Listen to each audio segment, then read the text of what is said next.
welcome back to Martial Art Tutorials. Today I'm with Sensei Frank, which is Kendo Iaido School. Sensei Frank is going to explain us what is Kendo, what is Iaido. He's going to give us a little background on the martial art. Well, Sensei, tell us a little bit about Kendo and Iaido and your school, your dojo. First of all, thank you for having me on your tutorial here.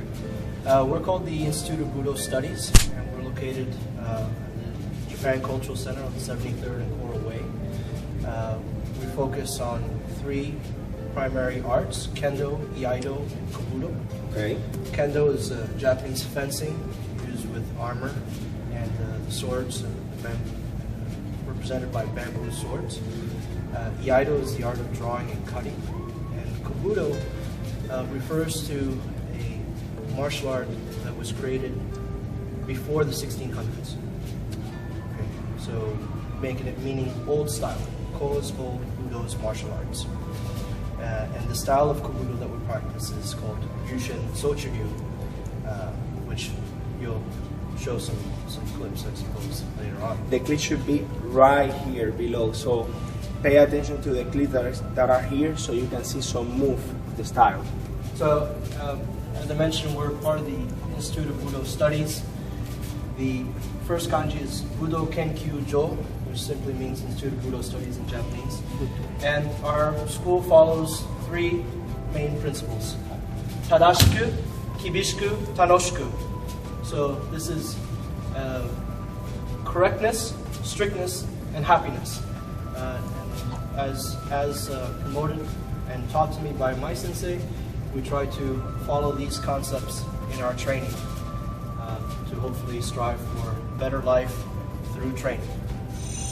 So, and as mentioned there, we've been around since 2003, so we're going on just over a decade of martial arts training here. Kendo, Japanese fencing, as it's loosely translated into English, comes from kenjutsu, or the art of the sword. Now, when you hear the term jitsu and do, jitsu refers to the practical application of a martial art for actual combat. Do is the martial art, meaning it means way, and it's for self-improvement. It's a spiritual development or for body conditioning. It doesn't necessarily mean that you're going to practice the martial art for the purpose of fighting. And that was a philosophy that really came into action in the early 1900s as Budo was entering its modernization / westernization phase. So Kendo started to take form in the early 1600s, and the reason was quite simple: so that the samurai could practice their sword arts without getting injured. And they initially started with boken, which is the hard wood sword, and then towards the first quarter of the 16th century, the shinai was created, and as well as the first set of kendo bogu, or armor, which was fashioned after the yoroi, the samurai armor. So as it progressed through Japan, through Japanese history and time, when it came to Japan's opening ports, and heavy influence from the West, and Western sports having an influence on Japanese school children, as a way of preserving Japanese culture, they began to teach martial arts in the school system, primarily Kendo and Judo. And of course, in order to do this, they had to standardize it. And they infused some Western philosophies, such as the sport aspect of Kendo, and the point systems, and courts, and tournaments. Most of that comes from Western sports. Now, Iaido is the art of drawing and cutting with the sword, and it went through a pretty steady evolution process as well, beginning as Bato Jutsu, as the art of the striking sword. Then as it moves into the Edo period, it modernizes a bit. You know, the samurai aren't wearing really armor too much anymore. They're more dress clothing and that sort of thing. Iaijutsu becomes involved through Hayasaki Jinsuke. The creation of Muso Jikiden Eshiru begins. And then, of course, the final stage of modernization when the daisho are banned, and and then begin the study of the eye. That's a little background on Kendo and Iaido. Now, in regards to the characteristics, the difference between Kendo and Iaido, Kendo coming from kenjutsu means that the fight already started with the sword already out of the scabbard. Iaido, the combat starts before the sword ever goes out. So it's considered a surprise attack or surprise counterattack techniques is a specialty, and of course, the ideal characteristic is to draw and cut simultaneously. So, in regards to the ranking systems, we go from 6Q generally to first Q, usually 3-month intervals. It's like going from yellow belt to orange belt would be the equivalent in karate. And then in Kendo, you go from first dan after the first Q, and all the way to hachidan. Now 8 dan is perhaps the most difficult test in the world when it comes to martial arts. On average, you have 1,100 people that test in Japan twice a year, and the average pass rate is anywhere between 10 to 15 that actually pass the exam. I know people that have been trying to pass it now for 20 years. So it is considered one of the most difficult exams. Now, generally speaking, between dan ranks, you wait whatever amount of years you are. So for your shodan, you wait 1 year to test for nidan, for your second dan, and 2 years to test for Busan. And most martial arts functions that way.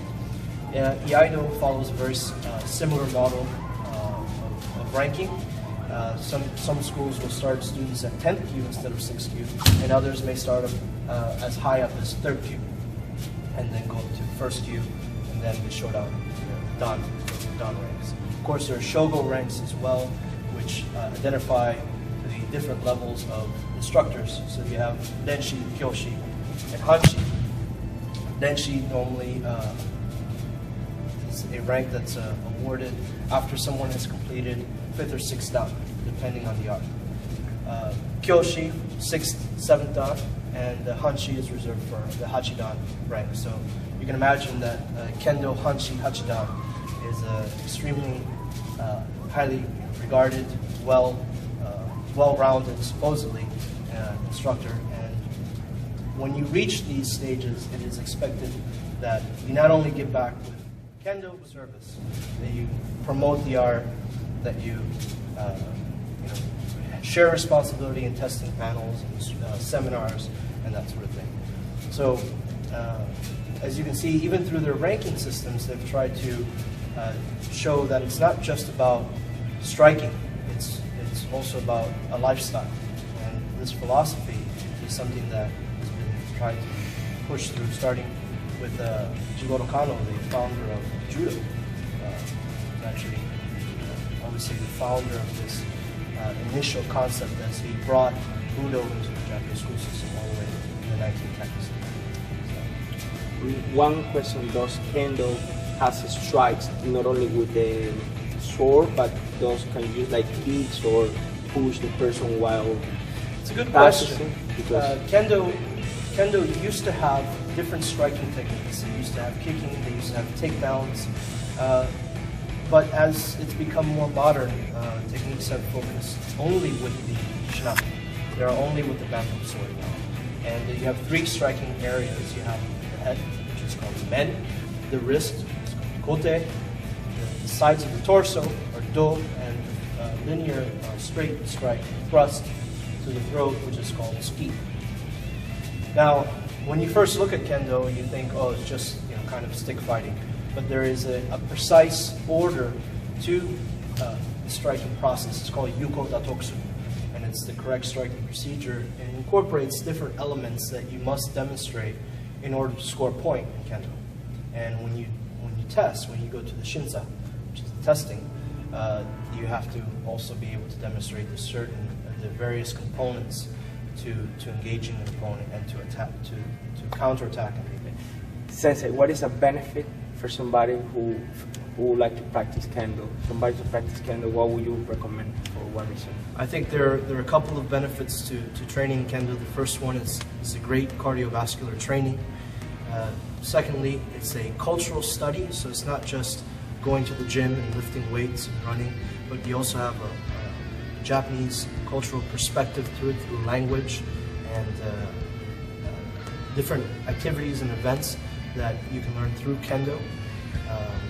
So there's also competition, and there's also the drive and the push to self-improvement that's learned through Kendo. So I think that these are some of the benefits that lie within the study of Kendo. Where is the school located? Can you? The school is located on 7360 Southwest 24th Street. We're in Miami, Florida. You can take a look at our website, budostudies.com or kendomiami.com. We'd be more than happy to answer any inquiries you may have. You're welcome to come and try a few different sessions. Like I said earlier, we have Kendo, Iaido, and Budo. You can come try a few of each. You're more than welcome. Below is going to be a link for the information, just in case. And thank you very much for your time, Sensei. Pleasure.